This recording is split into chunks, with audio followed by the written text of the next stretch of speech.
예레미야서 47장 1절부터 48장 10절까지의 말씀입니다. 예레미야 47장 1절. 바로가 가사를 치기 전에 블렛 사람에 대하여 선지자 예레미야에게 임한 여호와의 말씀이라. 여호와께서 이와 같이 말씀하시되, 보라, 물이 북쪽에서 일어나 물결치는 시내를 이루어 그 땅과 그 중에 있는 모든 것과 그 성읍과 거기에 사는 자들을 휩쓸리니 사람들이 부르짖으며 그 땅 모든 주민이 울부짖으리라. 군마의 발굽소리와 달리는 병거 소리, 바퀴가 진동하는 소리 때문에 아버지의 손맥이 풀려서 자기의 자녀를 돌보지 못하리니, 이는 블렛 사람을 유린하시며 두로와 시돈에 남아있는 바 도와줄 자를 다 끊어버리시는 날이 올 것임이라. 여호와께서 갑돌 섬에 남아있는 블렛 사람을 유린하시리라. 가사는 대머리가 되었고 아스클론과 그들에게 남아있는 평지가 잠잠하게 되었나니 내가 내 몸 베기를 어느 때까지 하겠느냐? 오라, 여호와의 칼이여, 내가 언제까지 쉬지 않겠느냐? 내 칼집에 들어가서 가만히 쉴지어다. 여호와께서 이를 명령하셨은즉 어떻게 잠잠히 쉬겠느냐? 아스클론과 해변을 치려 하여 그가 정하셨느니라? 아니라 모압에 관한 것이라. 만군의 여호와 이스라엘의 하나님께서 이와 같이 말씀하시되, 오라, 느보여, 그가 유린당하였도다. 기랴다임이 수치를 당하여 점령되었고 미스갑이 수치를 당하여 파괴되었으니 모압의 찬송 소리가 없어졌도다. 에스본에서 무리가 그를 해하려고 악을 도모하고 이르기를, 와서 그를 끊어서 나라를 이루지 못하게 하자 하는도다. 만맨이여, 너도 조용하게 되리니 칼이 너를 뒤쫓아 가리라. 호로나임에서 부르짖는 소리여, 황폐와 큰 파멸이로다. 모압이 멸망을 당하여 그 어린이들의 부르짖음이 들리는도다. 그들이 루잇 언덕으로 올라가면서 울고 오로나임 내리막길에서 파멸의 고통스러운 울부짖음을 듣는도다. 도망하여 내 생명을 구원하여 광야의 노간주나무같이 될지어다. 내가 내 업적과 보물을 의지함으로 너도 정복을 당할 것이요, 그 모스는 그의 제사장들과 고관들과 함께 포로되어 갈 것이라. 파멸하는 자가 각각 성읍에 이를 것인즉 한 성읍도 면하지 못할 것이며, 골짜기가 멸망하였으며 평지는 파멸되어 여호와의 말씀과 같으리로다. 모압의 날개를 주어 나라 피하게 하라. 그 성읍들이 황폐하여 거기에 사는 자가 없으리로다. 여호와의 일을 게을리하는 자는 저주를 받을 것이요, 자기 칼을 금하여 피를 흘리지 아니하는 자도 저주를 받을 것이로다. 아멘. 네, 여기 아침 굿모닝 세븐에 온오프라인으로 참여하시는 분들은 이 큐티 책을 구매하셔서 같이 따라가시는 게 좋을 것 같습니다. 왜냐하면 그 안에 이제 핵심 단어도 찾고 핵심 구절도 찾고 하나님이 오늘 우리에게 주신 말씀을 좀 기록하고 일기장처럼 그렇게 기록하면서 따라가면 좋을 것 같아요. 자, 먼저 첫 번째 1절입니다. 바로가 가사를 치기 전에 블렛 사람에 대한 선지자 예레미야에게 임한 말씀이라. 바로는 애굽을 말하죠. 애굽이 바로가 가사를 치기 전에, 가사는 블레셋의 5대 수도 중에 하나였어요. 그래서 바로가 가사를 치는 것으로 전쟁이 시작되죠. 애굽이 블레셋에 대하여 선지자 예레미야에게 임한 말씀이라. 그래서 여기 블레셋과 애굽이 전쟁을 치르게 됩니다. 애굽은 그 남유다가 의지했던 나라이죠. 애굽왕 바로가 이끄는 애굽왕 철병거가 있었고요. 블레셋도 마찬가지입니다. 블레셋도 철병거를 가지고 있었어요. 그래서 그 당시에 모압과 블레셋, 서편으로는 블레셋, 동편으로는 모압 땅이 있었다는 것이고요. 그 옆에 인접한 나라가 바로 애굽입니다.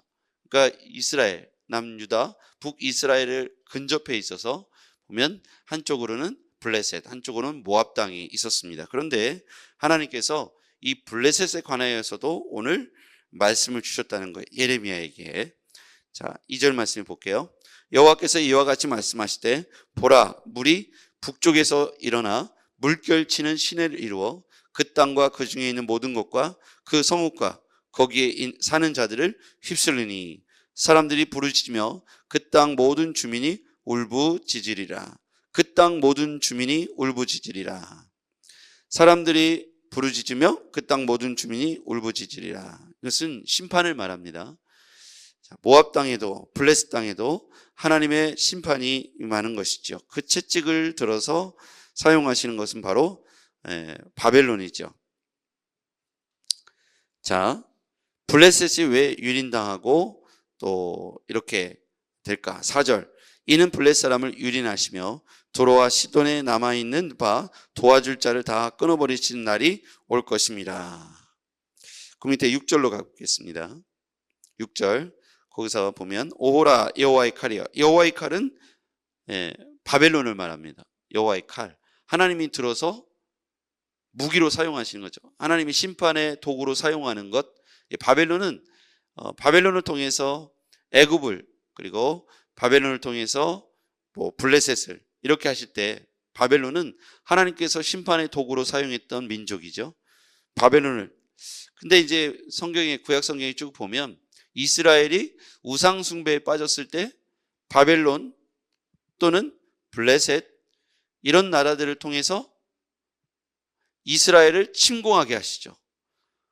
그래서 하나님께서 이방 나라를 들어서 하나님의 백성들 이스라엘을 징계하는 장면을 많이 볼 수 있습니다. 특히 사사기에 보면 이 사사시대에 그들이 태평성대를 이루면 딴 마음을 갖게 돼요. 그래서 하나님을 떠나고 우상 숭배에 빠집니다. 그러면 하나님께서 그 옆에 있는 블레셋 혹은 바벨론 이런 나라를 들어서 이스라엘을 침략하게 하시고 그들이 패망하여 고통스럽게 되면 그제서야 하나님 앞에 회개를 시작하죠. 그러면 그제서야 하나님께서 선지자 사사를 통해서 전쟁을 승리케 하시죠. 사사, 우리 잘 아는 사사 있지 않습니까? 입다, 삼손 이런 사사들이 등장하지 않습니까? 예후 이런 사사들이 등장해서 전쟁을 승리로 이끕니다. 그러니까 이스라엘의 역사를 보면 이런 엎치락 뒤치락의 역사죠. 하나님 앞에서 축복을 받으면 하나님을 높이고 영화롭게 하고 하나님을 예배하고 하나님 앞에서 살아가야 되는데 인생들이 그렇지 않았던 거예요. 특히 이스라엘 백성들은 거기에다 부어 만든 우상, 깎아 만든 우상을 만들어 놓고 금송아지 이런 것들을 만들고 해서는 안 될 이방의 신전들을 들어와서 이것이 하나님이다 라고 말하면서 중간중간에 신전을 만들어 놓고 거기를 섬기고 있었다는 거죠. 풍요의 신, 비의 신 이런 것들을 만들어 놓으면서 광야 지역에서 비가 급하지 않습니까? 비가 안 내리면 농사를 지을 수 없으니까 풍요의 신이나 비의 신, 바알의 신 이런 것들을 쭉 만들어 놓고 하나님을 대신하여 섬겼던 모습을 볼 수 있어요.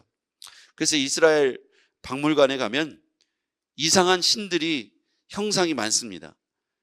부어 만든 우상, 깎아 만든 우상들이 요만한 그런 우리로 말하면 부처상 같이 생겼는데 굉장히 음란하게 생겼고 위로는 사람이고 밑으로는 다른 짐승인 듯한 그런 형상들이 많이 있고요. 그 당시에 이렇게 우상에게 신전들을 많이 만들어 놓고 우상들을 많이 만들었던 흔적들이 고고학에서 많이 발견되고 있어요. 그러니까 이렇게 왜 고대 하나님의 백성들이 유다 민족들이 왜 이렇게 바벨론의 포로가 되거나 혹은 이렇게 블레셋의 침공을 받고 모압 땅의 침공을 받고 이런 과정들을 보면 이들이 결국 하나님 앞에서 우상 숭배의 죄, 하나님으로부터 언약과 약속을 파기하고 풍요를 주신 하나님을 잊고 풍요의 신을 다른 데서 찾았기 때문에 그들은 결국 주변 나라들에 의해서 심판을 받았는데 오늘 여호와의 칼이라고 표현되어 있잖아요. 이 여호와의 칼은 바로 바벨론을 말하는 거예요. 바벨론이 칼이 되어 온 거예요. 하나님께서 칼을 바벨론을 들어서 이스라엘 남유다를 침공하게 하신 거예요. 그래서 그들로 하여금 고통스럽게 하신 거죠. 그제서야 그들이 누가 하나님인지를 알게 되었다는 거예요. 자, 그 밑에 7절. 여호와께서 이를 명령하셨은지. 거기다 밑줄 가보시죠. 그러니까 여호와의 칼이 쉬지 않고 활동을 한다. 여호와의 칼이 베었다. 이런 표현들을 보면 하나님께서 이를 명령하셨다. 그 다음에 여호와께서 이를 명령하셨는데 어떻게 잠잠하게 쉬겠느냐. 아스kel론과 해변을 치려하여 그가 정하셨느니라. 거기도 또 한번 동그라미를 쳐보시죠. 그가 정하셨느니라. 누가 정한 겁니까? 여호와께서 명령하시고 여호와께서 정하셨다는 거예요. 무엇을요? 바벨론을 들어서 이렇게 가사 에스콜론 해변을 치려는 것. 에스콜론도 블레셋의 5대 수도 중에 하나입니다. 그러니까 이렇게 블레셋 나라이지만 하나님께서 애굽, 블레셋, 그 다음에 이제 모압이 나올 거거든요. 애굽, 블레셋, 바벨론 이런 모든 나라들에 관여하는 것은 하나님이시다. 하나님이 정하셨고 하나님 명령하셨기 때문에 애굽과 바벨론의 전쟁도 이루어진 것이고 결국 이 블레셋에 의해서 애굽의 군대들이 또 쫓겨가고 이런 일들이 계속해서 벌어집니다. 자, 1절로 넘어가 볼게요. 48장 1절입니다. 거기 보면 1절에도 보면 모압에 관한 것이라. 아까도 보면 47장 1절에도 바로가 가사를 치기 전에 블레셋 사람에 대하여 선지자 예레미야에게 임한 말씀이다. 이렇게 돼 있죠. 그 다음에 이번에는 48장 1절에는 모압에 관한 것이라 이렇게 돼 있습니다. 만군의 여호와 이스라엘 하나님께서 이와 같이 말씀하시되 느보여 그가 유린당하였도다. 여기 보면 유린당하였다. 기랴다임이 수치를 당하고 여기서 보면 유린당하고 수치를 당하여 점령되었고 미스갑이 수치를 당하여 파괴되었으며 모압의 찬송 소리가 없어졌도다. 이건 모압 땅이 결국 이렇게 패망하게 될 것을 예언하고 있는 말씀이죠. 그러면서 이렇게 모압이 4절에 보면 모압이 멸망을 당하여 그 어린이들의 부르짖음이 들리는도다. 파멸의 고통스러운 울부짖음을 듣는도다.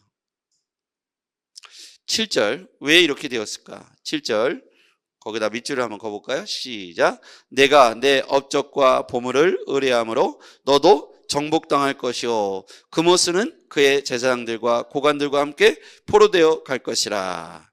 여기서 중요한 이유가 있어요. 모압이 왜 이렇게 유린당하고 수치를 당하고 점령되고 파멸에 이르고 울부짖음이 들리는가? 그것은 7절에 나와 있죠. 업적과 내 업적과 보물을 의뢰하고 하나님을 의뢰하지 않고 너도 정복당할 것이다. 그모스는 뭐냐면 우상 신의 이름이죠. 그들의 신의 이름이죠. 그모스도 그의 제사장들 고관들과 함께 포로로 끌려가게 될 것이다. 그 당시에는 전쟁을 신들의 전쟁으로 봤어요. 서로 자신들이 모시는 신의 이름으로 싸우는 거예요. 그러면 이긴 쪽이 진 쪽의 신을 포로로 끌고 갑니다. 자기의 신전으로 끌고 가서 신전 앞에다가 놓는 거예요. 무릎 꿇고 놓듯이. 신들의 전쟁이기 때문에 그모스, 이 모압의 신 그모스를 블레셋으로 끌고 가서 거기다 넣었던 것이죠. 이렇게 그 당시에는 신들도 제사장 고관들과 함께 포로로 끌려갔던 것이죠. 자, 이렇게 8절에도 보면요. 파멸하는 자가 각 성읍에 이를 것인즉 한 성읍도 면하지 못할 것이며 골짜기가 멸망하였으며 평지는 파멸되어 여호와의 말씀과 같으리로다. 거기다 밑줄 그어볼까요? 여호와의 말씀과 같으리로다. 그러니까 모압에 관한 하나님의 말씀이 임했어요. 모압에 관한 하나님의 예언의 말씀이 예레미야를 통해서 임했습니다. 그런데 여호와의 말씀과 같으리로다. 결국 예레미야에게 임한 대로 예언대로 그와 같이 되었다. 여호와의 말씀과 같이 되었다. 그러니까 모든 역사의 주관자는 아까 말했듯이 여호와께서 명령하셨고 여호와께서 정하신 대로 될 것이다. 블레셋과 애굽과 모압과 이 모든 나라들은 이스라엘에 보면 이방 나라이죠. 그럼에도 불구하고 하나님께서 그 나라들을 향한 계획이 있으시다는 겁니다. 근데 여기서 보면 그들이 멸망한 이유는 네가 내 업적과 보물을 의뢰하고 이렇게 표현되어 있어요. 그러니까 그들 나라들도 하나님께서 관여하시고 심판하신다. 바벨론을 통해서 이방 나라들을 심판하고 있습니다. 인생의 생사와 복은 여호와께 달려있다. 그래서 정리해보면 7절 말씀, 이를 명령하시고 이를 정하신 분, 모든 것을 결정하시는 분은 하나님께서 정하시고 하나님께서 명령하신다. 이게 이 본문 전체에 흐르고 있는 핵심 구절입니다. 여호와께서 명령하시고 여호와께서 정하신 대로 그대로 응답되는 것이 인생이다. 그렇다면 우리가 자기를 의지하고 자기를 기쁘게 하고 자신만을 위해서 살아가는 것이 어리석은 것이다. 왜냐하면 하나님을 기쁘시게 하고 하나님을 의뢰하고 주의 일을 감당하는 것, 이것을 통해서 하나님이 우리의 삶에 개입해 주시는 근거가 되는 것이죠. 자, 이것에 대해서 10절이 이렇게 표현하고 있어요. 거기 한번 같이 읽어봐요. 시작. 여호와의 일을 게을리하는 자는 저주를 받을 것이요 자기 칼을 금하여 피를 흘리지 아니하는 자도 저주를 받을 것이미로다. 아멘. 여호와의 일을 게을리하는 자, 아까도 뭐예요? 인생의 생사화복을 누가 주장하신다고요?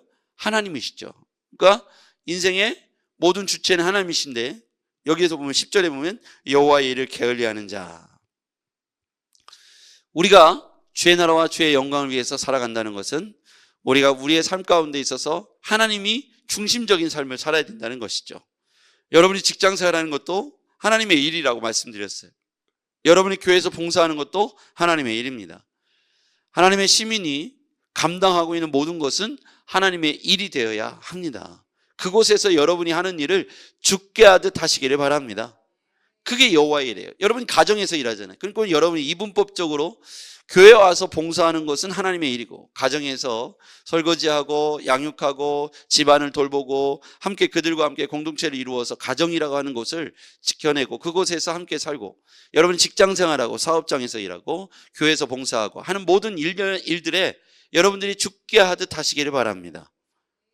한 영혼을, 한 어린아이를 대할 때도 죽게 하듯 하시기를 바랍니다. 교회 안에서 성도님을 대할 때도 죽게 하듯 하시기를 바랍니다.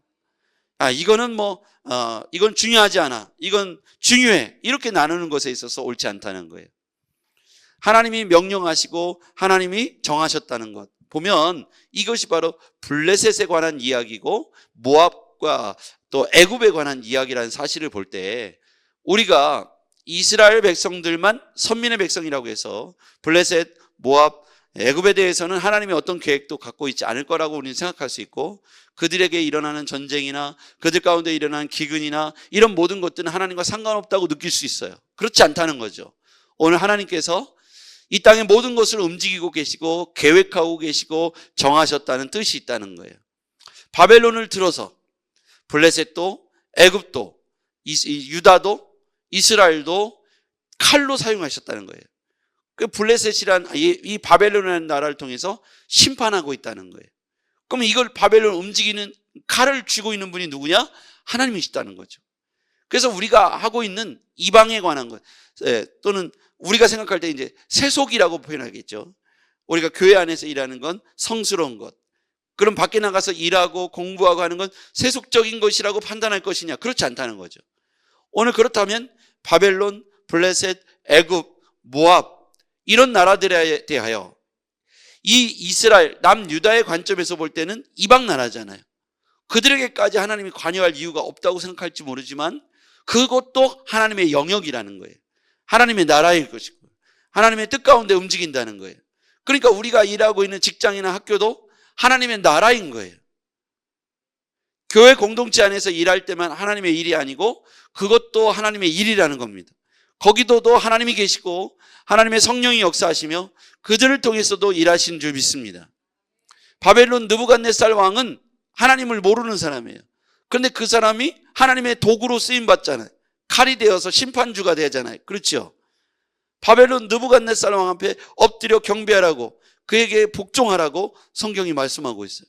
그럼 포로로 되게 하고 그들 가운데 충분히 하나님의 뜻을 깨닫게 하고자 하는 도구로 바벨론 느부갓네살 왕을 쓰고 있기 때문입니다. 그러면 우리나라의 대통령도 누가 움직입니까? 하나님이시죠. 그럼 우리는 분명히 알아야 돼요.